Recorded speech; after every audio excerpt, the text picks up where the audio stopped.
ده مدخل الشقة، باب حديد. وبعدين بتدخل على الشقة جوه، باب مصفح. ودي الطرقة اللي بتدخل أول حاجة.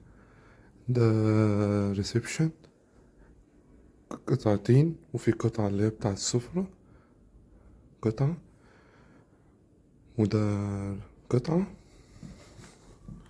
ودي قطعة برضو.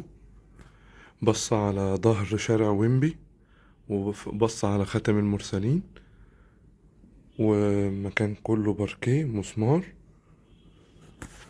وهنا في مدخل بيدخلك على المطبخ عشان لو معاك ضيوف ولا حاجة يدخل على المطبخ. وده مدخل تاني يدخلك على غرف النوم وغرفة المعيشة اللي جوه. نخش على الغرفة اللي على المطبخ. من هنا في حمام للضيوف. وادي ده المطبخ، مطبخ خشب أرض.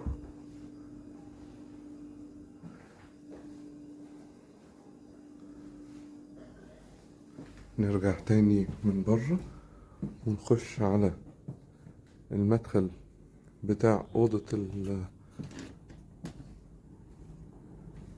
الضيوف. ده حمام، وديت أوضة تانية، أوضة كبيرة بسم الله ما شاء الله، برضو باركيه. وبعدين نخش على الأوضة التالتة، نخش على الأوضة التالتة كلها بلكوناتها، ودي فيها بلكونة بص على الشارع لو عايز تقعد فيها.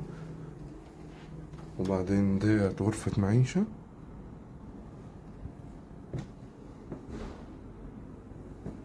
وفيها برضو بلكونة بص على شارع ويمبي.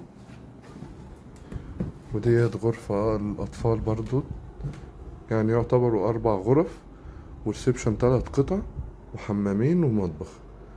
والبلكونة برضو ديت بص على خاتم المرسلين أو ظهر شارع ويمبي.